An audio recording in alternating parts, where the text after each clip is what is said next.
Hi everyone, it's Michelle and I am back today with my end of 2019's binder.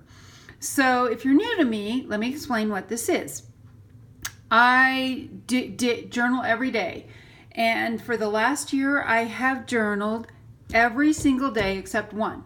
So in 2019 I only missed one day of journaling. I write first thing in the morning. So I actually use it kind of as a way to process and plan my day, not just a diary of what's happened, but of what my plans are for the future. And I like to do that first thing in the morning, and it really helps me to get my mindset for the day. I know most people journal at night, but I prefer journaling in the morning. So I create a new journal every month. This holds 6 journals, and let me get into it and I'll show you what it is. I do have one that I made for the first half of 2019, and it's completely different. This one is using all of the Prima Spring Farmhouse pack. That's this one. So I decided that I would use the same papers all for the entire 6 months, and then it makes a cohesive, almost a book, if you will, that works. And I love this picture of this bowl. It's actually a bowl because it came on a card that said "The Country Gentleman," and my husband argued that no, it's a cow, that even cows can have horns. Well, okay, semantics.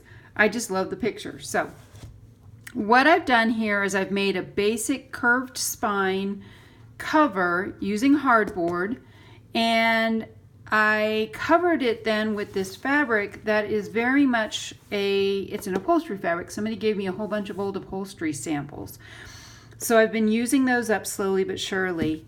And what I did was I just took a piece of manila cardstock and cut it out.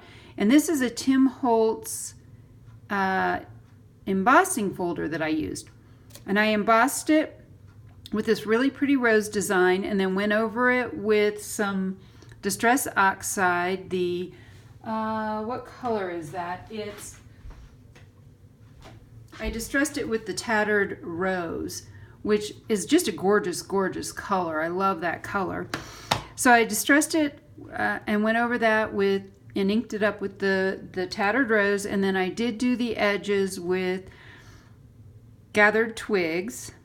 And then I've had these flowers from Prima for a while and been dying to use them, but I don't ever want to put something that big on something that I'm going to use actually for writing, because it won't lay flat. But in this case, this isn't for writing. This has now become a book for reading. At the bottom, I added 2 rows of lace. I'm not a real lacy person, but I love lace, so I decided to put lace around it, and then added this to kind of finish it, and glued a string of pearls on it. On the back, you will see this is the Tim Holtz die cut for his book plates. I finally managed to find someone on Etsy who was selling it and got it. I'd been dying to get it. And these 2 are actually sparkly pieces, that are part of the whole kit that you can get for a spring farmhouse. And then on the back, I've decided that backs need to have something on them too, so I use this cute little farmhouse graphic also from that kit. And you'll see that each month is held in by some pink satin ribbon. And so it's not a hollow back. They are actually bound directly to this curved spine. And then on the inside of the front and the back, I've used the same rabbit one, and I used it for my December journal as well. And I'll show you just real quickly what kind of some of the insides of these journals look like. So mostly they're just writing, but I will include things. For example, this was a movie night that we did with my sons. 2 of my sons. I have 4 kids, but these were 2 of my sons that we did, and we went to see Spider-Man. So I will occasionally put things like that. Sometimes I throw in little stickers, but mostly it's all blank. And here's August. I threw lace into this one and a doily. So they're all kind of different. And here's September. So September 1st was the day that I did not journal anything, and I just wrote nothing. And I gave myself permission not to write that day. What happened was I had actually gone away for the weekend. September 1st was Labor Day weekend, and I had completely forgotten to bring, I'd made it, but I'd completely forgotten to bring my September journal with me. And we did get home about 4 o'clock that afternoon, so I could have, made myself sit down and journal. But I decided not to, and I gave myself permission to not journal that day.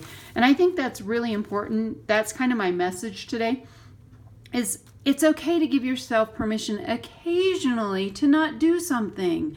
Even if it's something you try to do every day, whether it's reading your Bible, maybe it's exercise, maybe it's eating healthy, whatever it is. You need to do everything in moderation. My mother always taught me that. Do everything in moderation. So don't get so carried away with something that you beat yourself up if you miss one day of doing something. I give you permission today to do that. This was kind of fun. I did a lot of stenciling in this one. You can see that a lot of these are just, like I said, I pretty much just write and I fill a whole page with that. I'm not quite sure what I was writing there, but clearly I got some stuff. This was going out to Thanksgiving to visit one of my other sons who now lives up in Minnesota. So you can see I sometimes journal, I sometimes put in pictures, and mostly I just write. This was my birthday, so I had to include some pictures in there. So that is my 2019 second half of the year binder for 2019, and I've already started my new journal for this month. And if you want to go back video, the previous video to this one is actually the flip through of my new January journal and the new papers that I'm using for that. So take a peek at that as well. And I hope that something I've done today has inspired you to be creative.